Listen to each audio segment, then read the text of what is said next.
My guest today on Remarkable Regional Business is Anthony Jenkin from Outlier Studio. Now, can I just say, Anthony is a wealth of knowledge and wisdom. He has walked a journey of building Outlier Studio, an architectural design firm here in Bendigo for upwards of a decade and a bit. And honestly, Anthony blows me away. The amount of insight that he has been able to attain from his journey and is so willing to give it out to all of us listening is phenomenal. Just a heads up, this episode is part one of a two-part episode. Why? Because he's got so much good stuff to share and we didn't scratch the surface. So please dive into this. You're going to understand a little bit about the architectural and building design industry, some of the challenges that Australia faces with sustainability and energy efficiency, and how Anthony has built and is building a business that is not so heavily reliant on human resources to scale. Wow, this is super cool. You're going to enjoy it. Let's go. Anthony, thank you so much for joining me in the studio. We have been in the studio for a long time, a fairly long time together, but this is the first time in the podcast studio. It is, yeah. Thanks so much for having me, Caleb. Yeah. I'm really excited for this chat today. Yeah. And something I haven't really done is sort of dive in and disclose my background, Outlier's history, and where we are now. Yeah, so good. So Anthony, I'm also excited because you are a bit of a podcast legend as well. So podcasting is not new to either of us. It's like a bit of a superhero team up, I reckon. We could have the A-team here. That's good. No, I'm very familiar with podcasting. I think we're going on year 3 for ourselves. Yeah. We'll dive a little bit further into that and find out more about how that's been valuable for you in a bit. But I want to start with Outlier Studio. Tell me about it. Like, what is Outlier Studio? Tell me about operations, the industry you're in, services, that kind of thing. Okay, there's a little bit to unpack. Yes, there is. In no particular order. So Outlier essentially is a architectural design studio, but we have a huge focus on the as-built verification. And what I mean by that is that we actually test our home designs whilst they're under construction to ensure that you're getting exactly what you paid for during the design at the end result. Okay. Does that not happen sometimes in traditional building? Educate me. It absolutely does not. Yeah. Okay. So it's particularly around the energy efficiency aspects of a home design. They're just assumed on paper, and then that's as far as it goes. So during the build, the inspections that do take place, and I will say in some states they don't actually have building inspections. So just Victoria, we do, and they don't inspect those elements. Wow. So there's no confirmation if the windows are as per what they should be for the specifications, the insulation. Yeah, it's... that seems like a pretty big loophole that could be exploited, but even on the most innocent kind of side of things, there's an ignorance to whether what the builders and the designers the builders are doing is actually what was specified, or in terms of energy ratings. Like, how did we get there? Like, someone just said we need energy efficient homes, and then the builder's like, yeah, sure, no worries. Yeah, no, I think for the most part, builders actually do have a lot of pride in what they do, and they want to do the best they can. Yeah. But it might be something as simple as one trade has done something, and we'll pick on the insulation contractor here, and they've decided to save themselves a little bit of money, and they've just separated a bat in half, an insulation bat in half, and installed that. And now the builder can see that on face value, it's done accordingly, but that's not actually what's done. And as I said, no one's checking that. So. Yeah, right. Quick sidebar: how on earth do you check the energy efficiency of a home? Like, how do you certify that? So some of it's quite simple. If you look at what the specification is for an insulation bat, for example, you know that if you measure the thickness and you can look at the labeling and the data sheets that come with it, that it adds up. Others, a bit more challenging. So that's where we use sort of specialist tools. One that we love is called a blower door. And what we're able to do is essentially test the envelope or the fabric of the entire building by pressurizing the inside of the home and allowing air to escape or infiltrate that envelope into the space. And then we record that via a few sensors that are in the fan. That's amazing. I've seen footage of this in action on your website, and I think you've shown me before, but it blows my mind. Like it No covers, yeah, it blows my mind. If I was in the house, it would. It covers the door, and there's this big fan that full on brings air in or takes air out? Both, yeah. So you can pressure or depressure. And the international standard that we do this to is at 50 pascals of pressure, which is about the equivalent of a 32 kilometre an hour wind. So we do see that natural occurrence. Yeah. The average that we can sort of work out what that naturally would be exchanging is to divide it by 20. It's a rule of thumb. But yeah, this allows us to essentially test how well the wrap on the home has been installed. Wow. Are there any improvements that can be made? Because this is one of those very affordable things that anyone can do to a home that provides extremely large payback. So air tightness actually sits well above importance as far as thermal efficiency or energy efficiency goes than insulation. Wow, really? And this is something done around the world. Testing is common in most countries, but not Australia as of yet. Oh, wow. That's pretty amazing. Yeah, I remember living in a few houses with, you could see the floor, like the ground beneath the, between the cracks in the floorboards, you know, kind of thing, and thinking, I don't think this is super efficient. And it isn't. Yeah. No. If you have any friends who are, who've migrated from Europe or other parts of the world, North America, for example, the first thing that they are absolutely shocked by is how poor the homes are to live in Australia. Wow. They've coined them glorified tents. Wow. Yeah, that's interesting. It is. Yeah. Makes you think, what are we missing out on here? Lots. Yeah. So and for me, after doing this for a few years now, I realized how easy and how affordable it is to just have these little upgrades that will give these benefits to occupants of homes. And I mean, this is a hot topic. We're talking about rental properties that are, the occupants of are really just living in discomfort. They're actually living below the World Health Organization's like standards for what a home should be. Oh man. Yeah, this is a country that people don't normally look at and go, it's, they think of a warmer climate, they think of really good living conditions, but truthfully, like our standards quite low comparatively. And if we look at the World Health Organization standards, we can see that, these homes, I think they actually set the benchmark that a home shouldn't really go be below 18 degrees internally for extended periods of time, which most people probably listening are like, we definitely have to do, have that. And our heaters are running all the time and our air conditioners are running all the time. Yeah. Yeah, totally. I know plenty of stories of people living in, whether they're commission houses or community houses. They don't have the funds to repair any of their heating facilities, and they're not the great standard to start with. And I had a friend, an older friend, who she had to go a little bit of winter before I found out, where she didn't have a heater at all. No heating at all. Now, she's tough as nails, but that's not comfortable and it's not nice. No, and truthfully, does anyone really deserve to live in that, in a home? No. It's almost akin to camping. It's like, but it's... Without the choice. Yeah, exactly. I mean, look, we have provided service in the past where we check existing homes. We blow a door test, as I just mentioned. We use a thermal camera so we can see if there's insulation installed behind the plasterboard or floor or ceiling. Oh, wow. And most often, the one solution that we give to the people when we leave in the report is to go get some silicone and start air sealing, start draft proofing the home. Yeah. For those who've got single glazing, to replace that with double glazing or better performing windows, thermally broken windows, can be cost prohibitive. Yeah. We're talking tens of thousands of dollars for that upgrade. Even though it's one of the best performance increases, it does mean that there are other options like using insulated blinds. And so these are the things that we try to, I guess, advise homeowners with existing homes on. Yeah. Okay, great.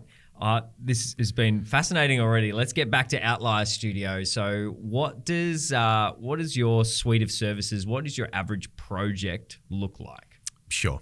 So as I mentioned, we do have the let's help someone out who's got a home already just to improve the comfortability or the comfort levels of the home and the thermal performance. But we mostly, for the design studio, we basically provide this from start to finish sort of service where we will do all the regulatory research, we'll create the client briefs, we'll work with you to develop basically the ideal written brief of what you want for your dream home or forever home is quite often what most people are working with us are doing.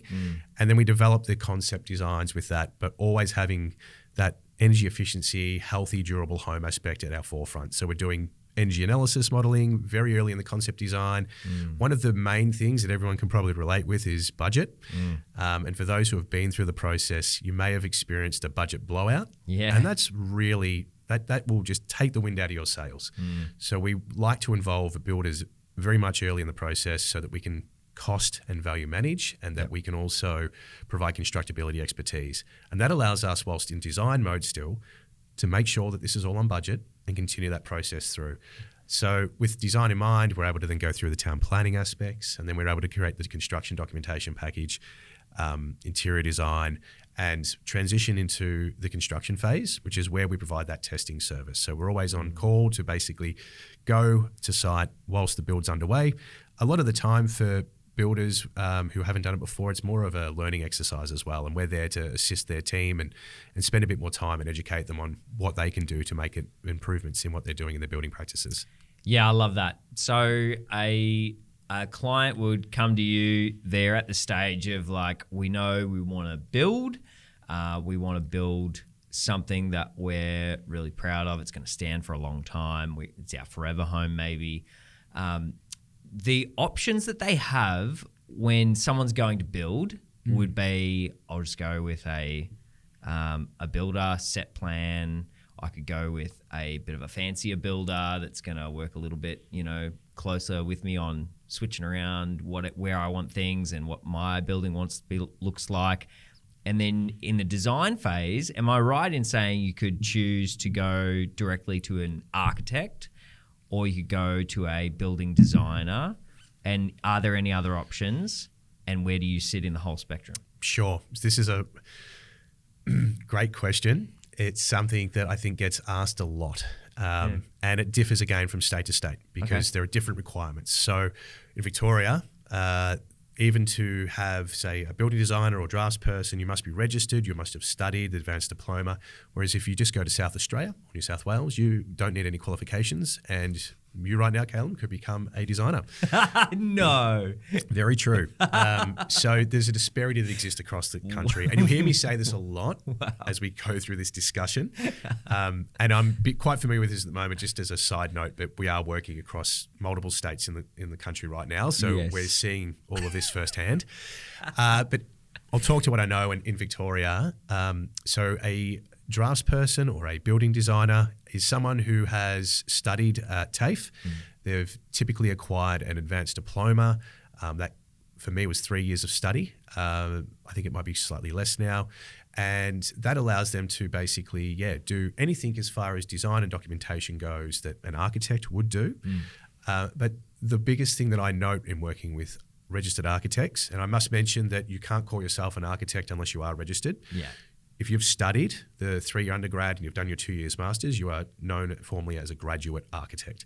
Right. So it's actually something that is held within legislation. You cannot use the word architect unless you are registered. There's an act that governs that. Yeah, right. And is that across all states? I believe it is, yes. Yeah, right. Yeah. Yep. So they've got that one sorted. They've got that sorted, yeah. It's in Victoria, it's I would say the biggest difference is probably just the length of education. And a lot of that, in my experience, is design theory. So it's challenging because personally, if I was to step aside and remove my bias, I've seen work from both parties that is of a not so great standard, and I've seen some that is exemplary. So ultimately, it doesn't differ price either. Yeah. a architect might be more affordable than, say, a building designer, and a building designer might be more expensive than an architect. Yep. It's quite challenging. And for advice for someone who is considering this in a custom design build scenario, I would say just have an interview with that designer. Go through their inquiry process, because at the end of the day, both parties need to be able to build a relationship that's going to last and potentially work for 1 to 2 years. Yep. And you want to ensure that you've both got aligned values, and that's probably most important. Yep. Obviously, price will have some play in that. Everyone's got a budget, but it's just getting to know your designer. And there's some great resources out there as well. If you're looking on how to Q&A someone, you can certainly look into that. Yep. Yeah, that's fairly similar in video production without the qualifications per se. When you're looking at a freelancer, for example, some freelancers are absolute freaks, and they're just like in the best of ways. They're phenomenal. They could do it all, and they could make you a video that is just out of this world and might be cheaper than going with a production company that may not do as good a work. And then vice versa. You have a production company. I've seen some production companies that do amazing work, and some that I'm like, what are you doing? This is terrible.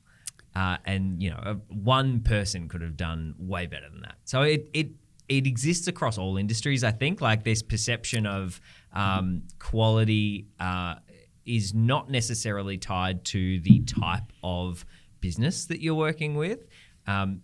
More qualifications doesn't necessarily mean better work. That's true. But vice versa, right? Yes. So yeah, the advice I hear you giving really sound is engage with the person and have a good discovery process of discovering who they are and feeling them out, and if really what.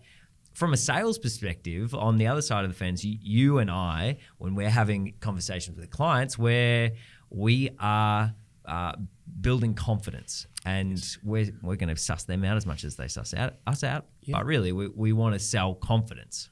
It's important you mention this, because it is a two-way street. Please know that we are also doing what you're doing and making sure that's aligned. Yeah, that's right. Yeah. Okay, that's really good. I've got a good understanding of where Outlier sits. Design studio with a bit extra. So tell me a little bit about the business genesis. I want to hear about, how did Outlier get to where it is now? I'm going to go back a little bit further, because it's kind of integral to the next part of the conversation. Great. But I actually studied business at uni first, and it was a Bachelor of Entrepreneurship. No way. So we'll pin that and then we'll go forward. So that's pretty cool. Yeah, it was very cool, and I definitely did not, on reflection, value that enough. Is that an actual thing, a Bachelor of Entrepreneurship? Yes. Where did you study that? So RMIT University. It was based off of a university in Chicago at the time, just a couple of really great operators at RMIT who established it. Wow. And I think it's quite a successful course now. So it should be. Yeah, there's a few names that I've seen in the business space now that have graduates of that program, and it was extraordinary. Wow. So that set you up to have a bit of a launching pad? It didn't, no, because I didn't take advantage of it. I got a little bit lost, and I actually did a carpentry apprenticeship and became a qualified carpenter. And then I became a designer and constructor of skateparks, which meant I then did a concreting apprenticeship. Love that. And so, with the trades under my belt there, I decided that design was what I wanted to dive into. Yep. And that's when I went back and studied the building design advanced diploma. And then that is where I discovered the passion for the sustainability aspect of design and dove into that. And really, I just kept pursuing that. And it led me from what some may know as passive solar design, which is where we look at using the sun. We orientate our home north. We look at using the sun to heat our home in the winter. We use proper shading, and we open windows to cross-flow ventilate and cool the home in the summer. We use thermal mass like concrete or brick inside the home to become basically a heat battery. So it heats up, and as the temperature drops inside in the home, it releases that heat and keeps it at a more stabilized temperature. We use deciduous vegetation, these great things that cost nothing Yeah, to do wow. in a Yeah. home. But then that led me to realize that there are some shortfallings and things that I would like further control over, Yeah. and in particular, indoor air quality for occupants. Okay, Because tell me about I that. don't know how to control that with passive solar. So it led Yeah. me to what we know as the Passive House Standard. It's a standard developed out of Germany. It's physics-based. It introduces building science, which was my first exposure to building science. And that basically allows us to control the internal environment. Now, it's not to say you can't open windows and doors and do that as someone as an active person in a home, but it allows us, when not, to be able to say, hey, we know that this home is going to be comfortable, it's going to be healthy, and it's also going to be able to provide that indoor air quality that I was looking for to it, that really high standard. So you're looking for a way to get all the benefits of a really energy efficient home without needing the airflow from outside, for example, as a key part of cooling. Correct, yeah. I mean, those who live in regional areas have probably experienced some sort of pollutant, whether it's bushfire smoke, whether that's controlled burn-offs, whether that's not, and it's wildfire. It could be dust from a dirt road. It could be diesel fumes from a main arterial road. If you're trying to cool your home and it's hot summer nights and you've got your bedroom windows and everything open, you don't have any, say in that. Now, you can close that up, but then you obviously are starting to have these unhealthy environments. And as we are now building more energy efficient across the board, as we're trying to hit our net zero targets under the federal government's pursuit for this, we are insulating more, we are becoming more airtight. In fact, I'm getting builders, we talked about the floorboards, you could see the ground through earlier. Yeah. That's where our mindsets used to be. But in the last couple of years, I'm getting more phone calls from builders who are concerned that they've actually made their buildings too airtight. And the downside of that is if you're not getting enough air exchange within the home, you are building up pollutants. You are increasing the relative humidity levels inside the home. That can lead to mold growth. That can lead to all types of ailments that you may not even be aware of. Wow. So it's important that by controlling that internal environment, and what we do with Passive House is use continuous mechanical ventilation that brings in fresh filtered air and takes stale air out. Wow. And so how does that happen? Is that like a special bit of kit you have to install in your house? Yeah, it is. So, I mean, there's very simple examples of this, and I'll start there, where an exhaust fan in your bathroom. Yeah. So instead of just a standard exhaust fan where you're, again, reliant on occupant behaviour, where they will turn the exhaust fan on when they go into the shower. Hopefully they do. Everyone's thinking about their kids right now, I'm sure. And then when they finish showering, they flick it off. Now, that doesn't help. The humidity levels in that bathroom remain. And that's where we'll start to see mold growth. And people are probably thinking again, like, I've seen mold in my shower. I see it on the tiles or the windows. Yeah. Because when we sleep at night and, if you've got yourself and a partner, a couple of kids may join, or the dog or the pet might come in and join you. Like the humidity levels of everyone in that room overnight are quite high. Yep. We'll get that condensation occurrence on windows, we get mold growth. So yes, that bathroom fan, if you install just a simple run-on timer that goes for an extra 15 minutes, or it has a humidity sensor in it that will continue to operate until the humidity level drops, that's a great example of something that costs very little but gives you a much healthier environment to live in. Then we can go to, I suppose, supply fan. So there's basically a fan that can go through your wall that will just bring fresh air in. And then it'll talk to another fan over the other side of the home, and it'll take the air out. Wow. And some of them have a heat recovery aspect. So what I mean by that is that it is able to basically, if we're talking about winter, it's nice and cozy inside. It's able to bring that colder air from outside through an exchanger without actually mixing with the polluted air going out, and bring that incoming air up to a higher temperature and distributing through the home. Wow. So you no longer now need to run your heating and cooling in the home as much as you would normally, because it's already using the energy that you're creating in the home, such as showering, cooking, humans as well, or pets emitting heat, using that heat to bring the incoming air up to a higher temperature. That's amazing. It is. Wow. It also keeps CO2 levels very low, 450 parts per million. For anyone to give context, once you get into 1,000, you're starting to run into some, maybe you won't sort of sleep as well, a bit distracted. By 2,000, you're not going to be able to retain information. Look, it's not going to kill you, but these are the things that we now know. And again, you can find information from the World Health Organization and other establishments on this. Whoa, crazy. You are just introducing a whole bunch of things into my head that I didn't have in there already. This is amazing. Wow. So tell me, we'll go back to your personal journey into this. Like you must have had these moments where your mind's just exploding with this new information and an understanding of the state of Australian homes and, you know, all the opportunity that exists. Tell me, how did you harness all of those good ideas and the design to build Outlier Studio? What did that look like? I think it was, gosh, just reflecting on that now and what you just stated, opportunity everywhere. Absolutely everywhere. This is something that I was not alone in. Yeah. There was this really strong driving push. And it happened a few years prior to myself even starting the business. Yeah.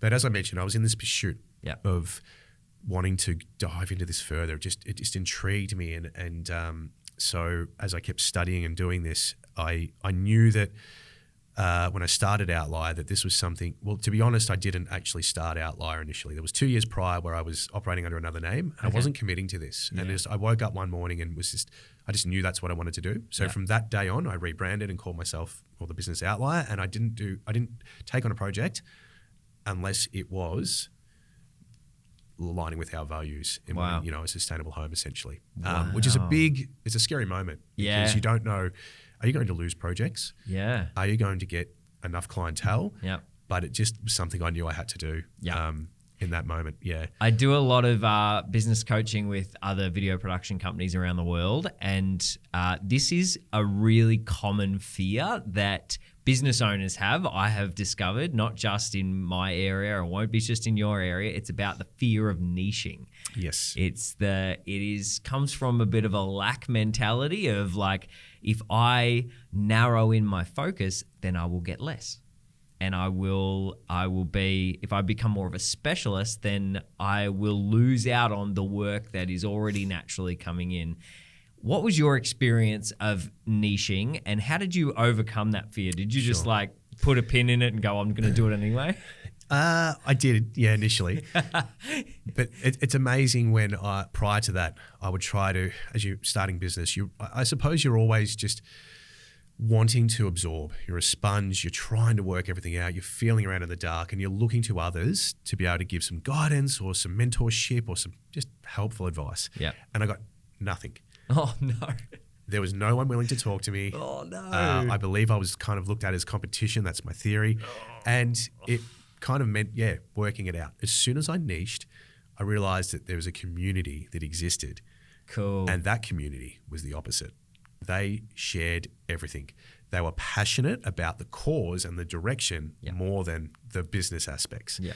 I guess from their perspective, they knew money was going to come anyway. And once you start to attend events that exist within these niches and you start to network with these people, you'll find the same. Yeah. It's great. And that growth rate was incredible from there. Wow. That's so good. I love that aspect of niching. It's fairly common. Even if you get into a room of, I keep using video production companies because that's what I know, a room of video production companies that all have a different niche even. They're specialists in certain things. It reflects who people are. It reflects human nature. Every person is a niche unto themselves. They are completely different than all the rest of the people. But what you find with people is people attract like-minded people. They attract ones that are on a similar mission that can contribute to the one they're on. That's what you get with niches. And what you've discovered is when you get into the sustainability, energy efficiency niche, you find colleagues rather than competitors because you are all working in the same direction rather than trying to defend your little patch of business and fighting off all of the other people in your space. Yeah, well said. Good analogy, actually. It's that's exactly my experience. I don't know, and it sounds like it was for you too. But I would anyone thinking about this at the moment, firstly, getting into business. Like I'm sure you've said this many times, it's hard. There are many challenges, but it will make you the best person you've ever been. Yeah. It brings a whole it brings a whole lift of level across the board for you as a person. Yep.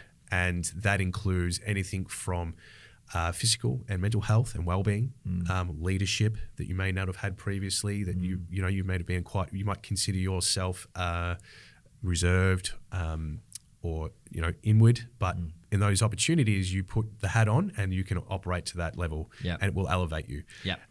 Everything else, marketing, sales, all these things that I'd previously not had an interest in became passions of mine. Yes. So it's something for sure. And then from there, it's the reward. Like there's something that you get from growing something yourself, the seed that starts to plant and grow. And is there a pivotal moment in your journey over now 10 plus years that you felt where that, that hard initial few years turned into a growth, a seed?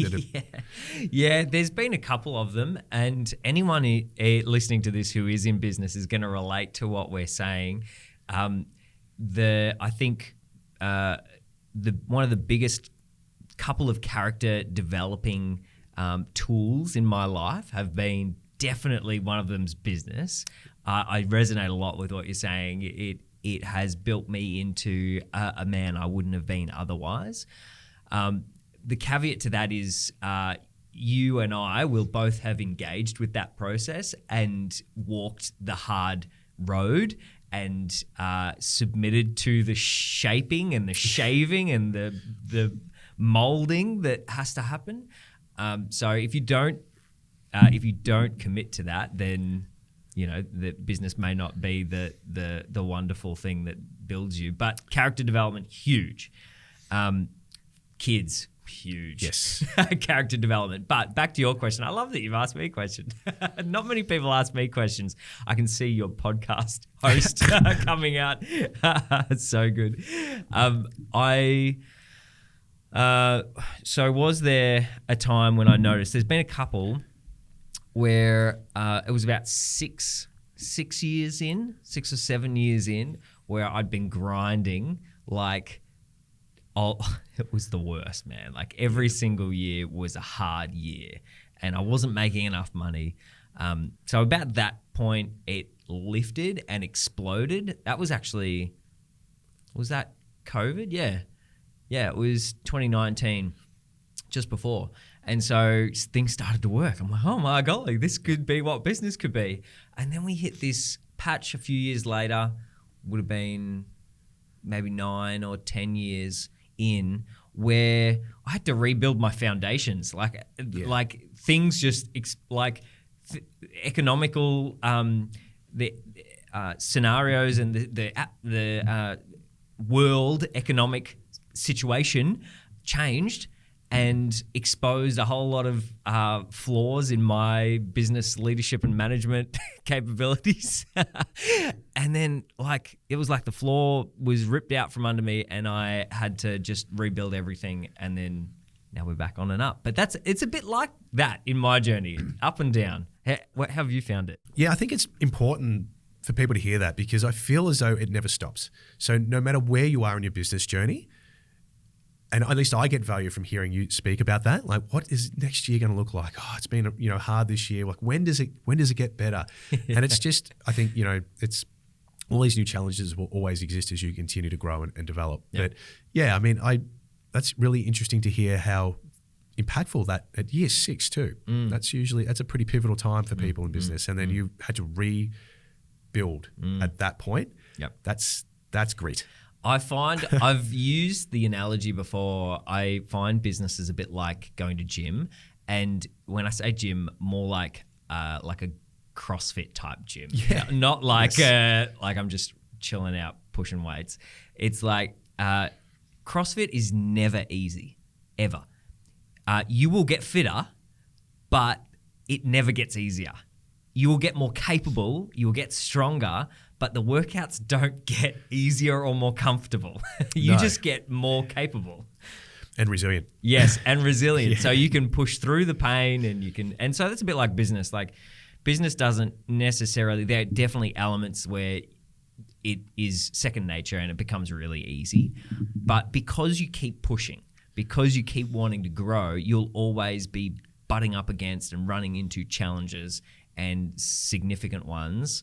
And if you're not, then you're stagnating and you're just not growing. Exactly. Yeah. And that's what's great about the niche communities, because there's always someone who has had some experience that you may not have had. And there's always open lines of communication, and you can just ask the questions.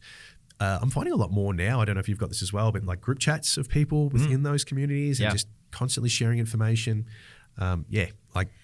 Can't speak more highly of that. Yeah, I would encourage exactly the same. If people can connect with like-minded businesses that have a collaborative approach to business and are not afraid of the other people in this space, but want to, grow the industry around them. I think that's probably a key part of the sustainability industry, right? Yes. Is that it's in a real growth phase. And so the people that, and has been, and the people that are engaged with it are wanting to grow the industry as a whole, not just their own little operation, right? Oh, absolutely. Yeah, there's a pursuit of something greater. Yep. They know we can do better. Yep. And they won't. To put it in perspective of like what we're talking about here, there are people who have started in the same position that I'm in. And just last week, even chatting to one who's like, I'm looking at running for a federal seat because I'm so passionate about this. Just joined a party and is in that pursuit. Wow. From what we've just talked about with building design to someone who is looking at that level. Wow. To others who are trying to create an international coaching platform that allows builders and potential home owners, clients, to be able to access funds non-traditionally. They're creating their own banking system.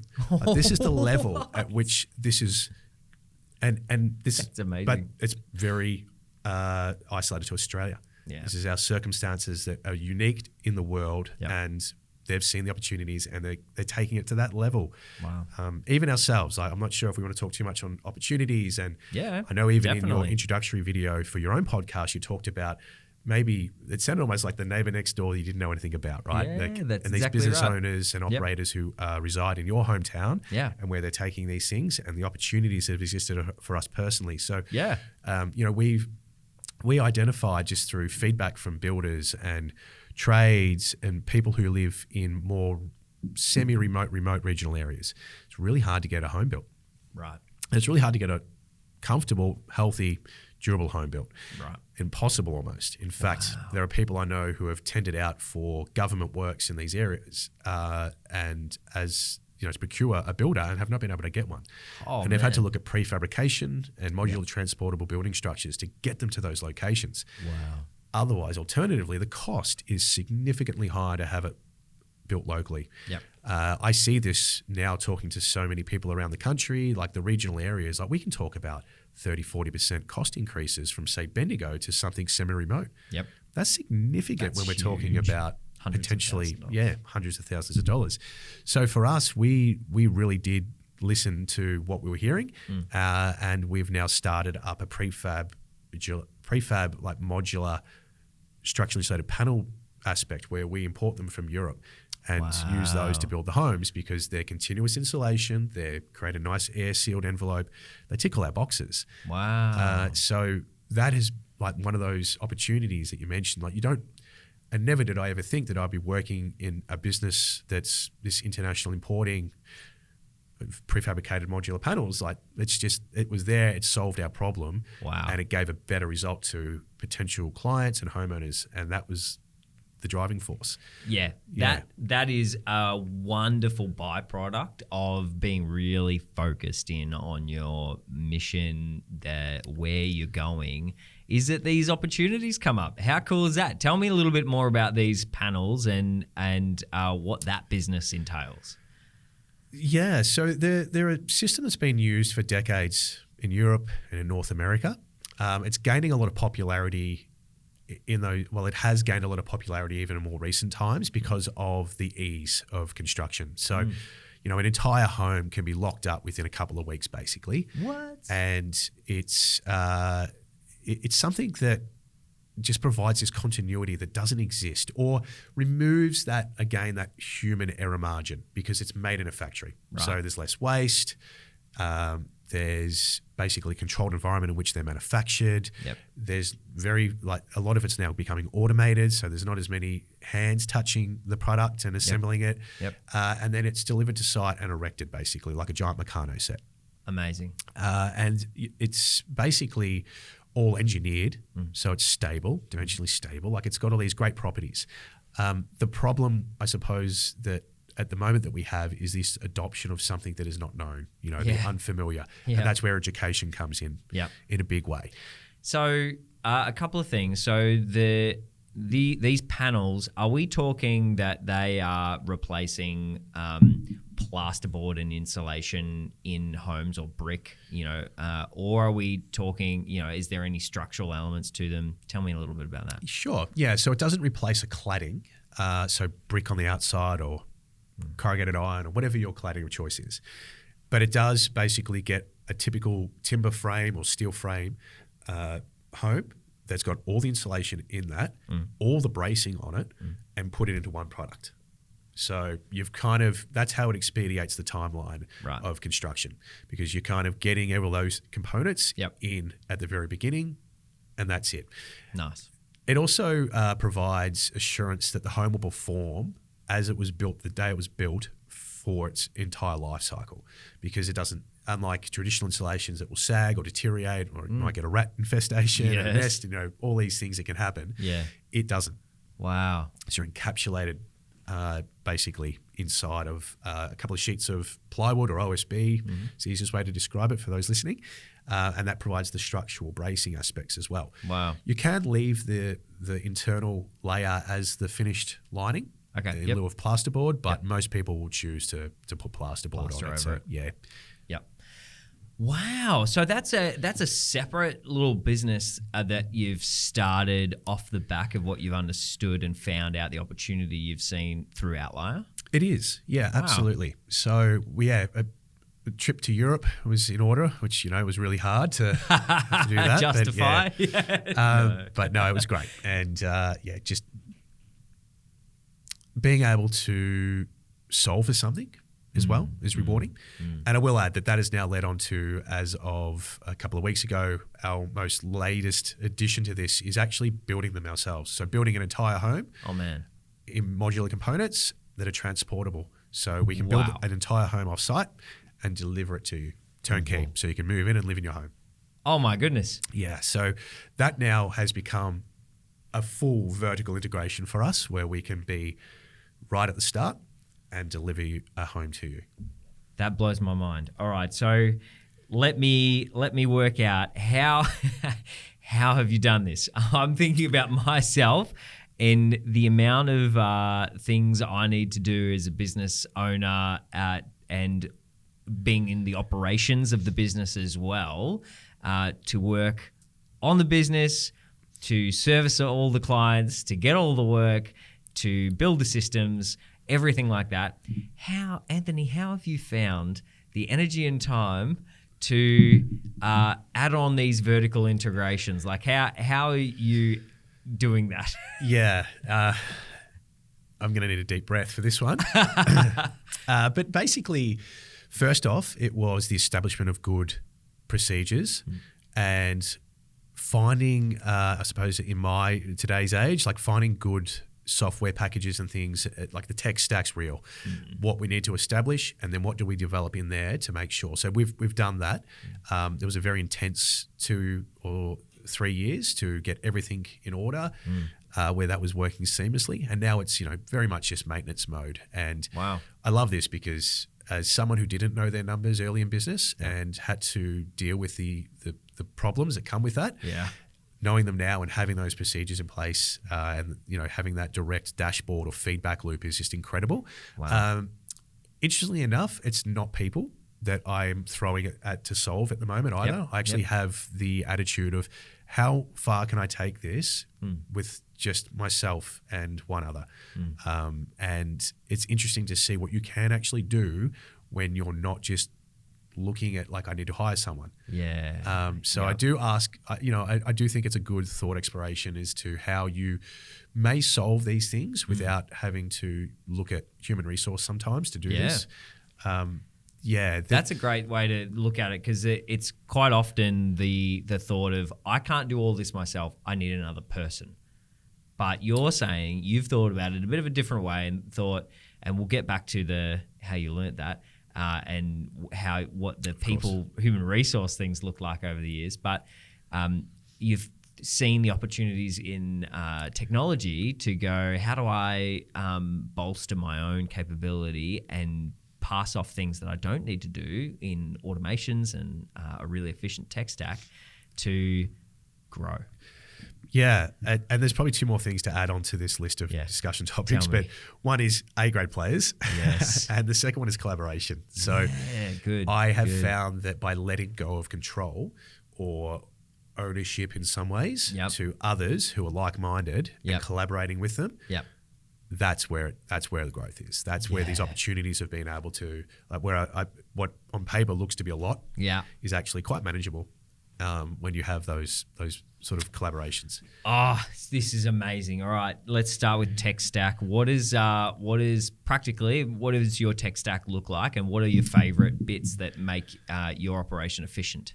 Sure. So I'll start with high level. So there's three components that I feel everyone should have. The first is accounting software. Yes. And and it does require a little bit of customization, but if you have a great accountant, that's also integral. Yes. They can set it up to give you some dashboard readings that you would not get just off the shelf.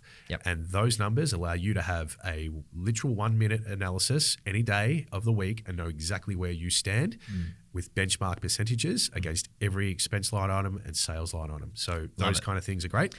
So it's knowing, zoning in there slightly, it's knowing what percentages really matter in your business, which ratios, which KPIs are the ones that mean you fail or win, and setting up a dashboard to make sure at a glance you can go, this is within the range that it needs to be, or it's over. Exactly right. Yeah. So that's the benchmarking numbers that you'll preset.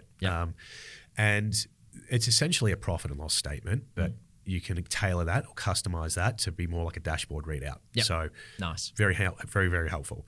The second one is project management software. If you're not using something like Monday, Asana, ClickUp, like we personally use, and have your entire operation in place in there, then you are leaving so much on the table as far as your capacity and efficiency goes. Big time. Out of all of that, though, it's the most basic thing that gives us the most value, and that's just data collection. So time being recorded against every single task that you do allows you to make the most informative decisions for your business. And probably doing the best by you. So quarterly catch-ups, at least, I think, to analyze or just review that data and make sure you're on track, because that's how you know your true numbers. Because at the end of the day, historical data, like I've just mentioned in a profit and loss statement, is not really what you want. You want to have live data that's being able to give you forecasting, and that's where the project management software comes into place. And it also is a great opportunity if you have got a team for standard operating procedures. I mean, I'll get to this, but we do a lot of like Loom video recordings or any screen recordings, and they become your standard operating procedures, especially now that they transcribe everything as well and convert it into a document. Tech, and then a CRM is the last one, and that's been our newest addition. But I have just loved creating a CRM platform for our clientele. The emails that go out, they're tailored, customized, they look fantastic. Within that, you can do your social media scheduling, you can do emails, newsletters. The list goes on. It's just so valuable. That's Go High Level? It is Go High Level that we use, So good. For me, again, that dashboard allows me to see what our inquiry is, our conversion rates, where the referrals are coming from, lead values, contract values. You can just get that forecasting of everything across the board now with those three things in place. Love that. That was an excellent summary of your tech stack from a high level overview. If you would like, I can add two more just in there that are big value adds for anyone from us. Like I mentioned, Loom or similar video recording. I feel as though email doesn't have the tone of voice that's required for today's consumer market. Video does. Now, I'm talking to the expert here on video, so please jump in at any moment. But yeah, screen recordings of what you're doing in your proposals, in your delivery of for your deliverables to clients should be something you're doing. It's a very low fee to get that service. Really low. And I mean, for the actual like Loom recording software, if you want to use an expert, you're going to get an expert result. So well, can I say I'm the biggest fan of Loom. Ever since they started, we've been using Loom for exactly that. And I actually specify or recommend it in our strategies for clients. Great. You don't want to be paying me to point a camera at you and record your screen. That's dumb. That's a bad move. But what is amazing is getting Loom to do it. If you integrate a software like Loom, we've delivered proposals that the clients come back and like they haven't even really looked too much at the proposal. They're just blown away with how I delivered it. And they're like, oh my goodness, I have never seen, I've had this email many times. I have never seen someone deliver a proposal like that. You guys are amazing. Yeah, we get the same feedback. Yeah. And I feel as though, do you ever wonder why others aren't doing this? Yes, I do. It's the easiest thing ever. I'm like, this is not hard. I don't know how it's such an easy win. Yeah. And the other one now is, I suppose, talking about the AI topic. Yes. Is using a note taker, an Great. AI note taker. Great. I use one personally called Fireflies. It allows me to have it on my phone. So if I'm on site meetings, it will still pick up everyone there on site. Nothing gets missed. It's these little things where for us, for example, where they're like, oh, we'd love to have the window view over to those trees, but it hasn't been introduced into their brief or it hasn't been mentioned prior, but it was just an off-the-cuff comment, and we've been able to pick that up and summarize that and have that bit of information that was integral to what their expectations were for the deliverable. So that has been just invaluable as well. Yeah. And that will automatically introduce itself into meetings, Teams, Zoom, Zoom and others. Yep. And again, there's a little disclaimer. It is a state-by-state requirement legally that you must notify the attendees of meetings prior, and it will automate that email for you to go out. Do you accept that we're going to be recording this meeting, etc.? Nice. So it makes it easy. Yeah, that's amazing. We use Grain, which is a similar one. There's Otter is another common one. Fireflies is good. That's another such an easy win, kind of one of those real easy wins, because traditionally you've had to just retain it in your head. Yes. All of the information. Some things you actually can't retain very well, like the specific verbiage that someone might use. So their language and how they describe something often gets lost when you're trying to recall a conversation. Details and fine details, like you mentioned, can get lost. But the other thing is you have to spend the time sitting down with a pen and paper or on your keyboard and trying to remember and then record. So it's not even you might be listening to this and saying, look, Caleb, I'm a bit of a legend when it comes to recalling information. Good for you, but you still have to sit there and record it. Let alone trying to write the summary of the meeting after. That was it right there. That hour to 3 hours sometimes, depending on what that meeting was regarding. Yes. Yeah. It's like cuts out that whole time. In about 5 minutes. Yeah. Phenomenal. Okay. That's amazing. So rewinding to your excellent list of how you've been able to achieve what you are, and looking at growing and business scale, not from how many people do I need, but how can I make this the most efficient I can possibly make it, and think about it different ways. What was the second one? You tech, and then the second one on the list was, where's Fireflies, my note taker, to tell me, record what it was. You mentioned collaboration at the end, and there was two others. Right, so we'll start with collaboration and we'll see what comes back to mind. That's good. I've just got to clear my throat, sorry.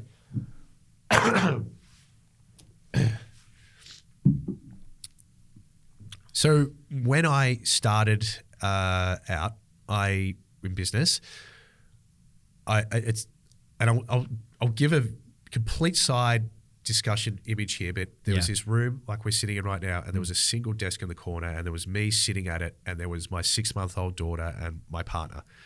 And I look at that photo to where we are now, and it's just makes it all worthwhile. So just a complete side image there. But talking about that moment to here now, and I wouldn't be able to get here without the collaboration with other people. Now, I did everything so typically when I started out in business. I studied business, as I mentioned. Yeah. I worked for very successful businesses at a managerial level as well, and I still got it all wrong. I feel as though you've got to walk in your boots regardless to experience these things. And one of the things I didn't do was collaborate early on, but what I did do is throw a lot of human resource. And I didn't realize the implications that come with that. It taught me a lot of good leadership skills, and I felt as though I did a great job of doing those things, but it definitely came with the strong like problems you find around cash flow, around managing like just teams in general and personalities, assisting your team as well, both in and outside of the job, because that's important as well. And so it became problematic for me in many ways. And we had basically, I took a step back for a moment. I said, look, you know, the workflow at the time was low. I had a great opportunity to step back and reflect, and I kind of picked myself up again and move forward. But this time I had a totally different perspective to how I wanted to do things. More of an exploration more than anything that I knew was the right direction. And that was to, take this focus of how can I achieve these same goals, but maybe not with the complications that I found were distractions for me, maybe more than anything. And probably more importantly, they were directly impacting my own family. Wow. My time was being pulled away. I just wasn't being the person or running the business that I wanted to. And that's where this different perspective came in. And it's been really great for me. I've found that by letting go of ownership, by collaborating with others, both at a business ownership level and at a much, like nitty gritty level, I guess. Detail driven level. It's, these things have just been fantastic. So, wow. So you scaled up to what was your team size at its highest? So we had 6. 6. Yeah. That's a lot. It is. Yeah. For a design studio, for similar to my business, that's a lot of people. That's a lot. Big wages bill. It is. It's what all I see in big screaming letters at me. The biggest I had was 3, and that felt big to me at the time, right? And so I totally resonate with what you're saying. Like it's